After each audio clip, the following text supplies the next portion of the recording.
मेरे प्रिय दोस्तों, आप सब कैसे हैं? फिर से स्वागत है डेली बाइबल चैनल पे।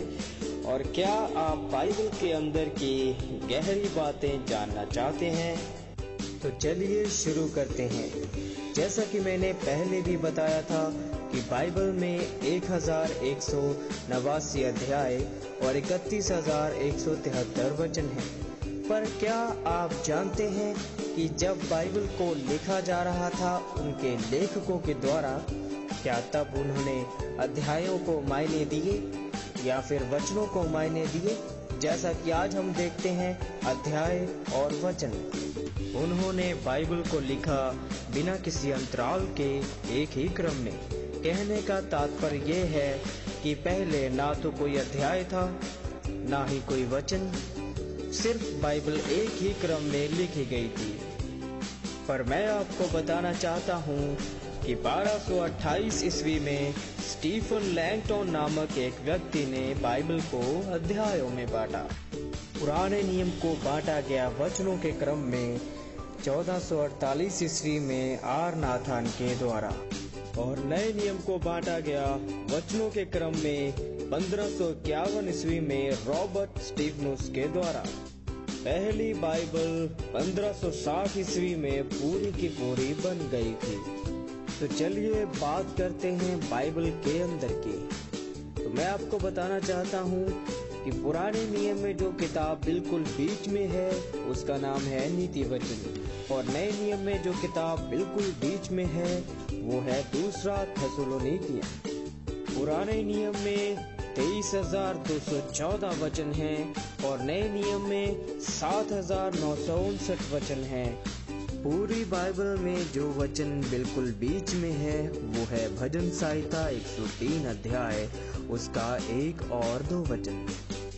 पुराने नियम में जो वचन बिल्कुल बीच में है वो है दूसरा इतिहास 20वां अध्याय और उसका 17वां वचन। और नए नियम में जो वचन बिल्कुल बीच में है वो है प्रेरितों के काम 17 अध्याय उसका 17वां वचन। पुराने नियम में जो वचन सबसे छोटा है वो है पहला इतिहास उसका 1 अध्याय और 25वां वचन। और नए नियम में जो वचन सबसे छोटा है वो है यूहन्ना उसका 11 अध्याय और 35वां वचन। बारी आती है सबसे बड़े वचन की। तो बाइबल का सबसे बड़ा वचन है एस्थर की किताब उसका 8 अध्याय और उसका 9वां वचन। और जो वचन पढ़ने में बिल्कुल एक समान है वो है भजन संहिता 107 अध्याय का 8वां, 15वां, 21वां और 31वां वचन।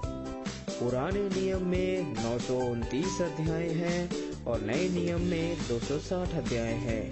पुराने नियम का बिल्कुल बीच का अध्याय है अय्यूब की पुस्तक उसका 29वां अध्याय, और नए नियम का बिल्कुल बीच का अध्याय है रोमियो की किताब उसका 13वां अध्याय।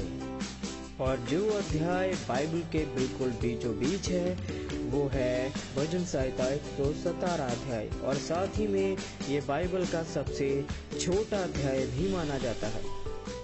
और बारी आती है बाइबल के सबसे बड़े अध्याय की। मेरे ख्याल से सभी जानते हैं कि वो है भजन संहिता 119 अध्याय।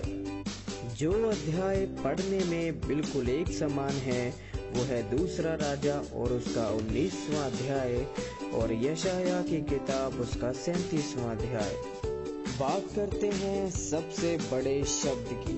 देखा जाए तो दुनिया का सबसे बड़ा शब्द ये है, पर हम अपने दायरे में ही रहते हुए बात करते हैं बाइबल में जो सबसे बड़ा शब्द है वो है यशाया की किताब 8 अध्याय का 1 वचन में महेश्वर लह शब्द।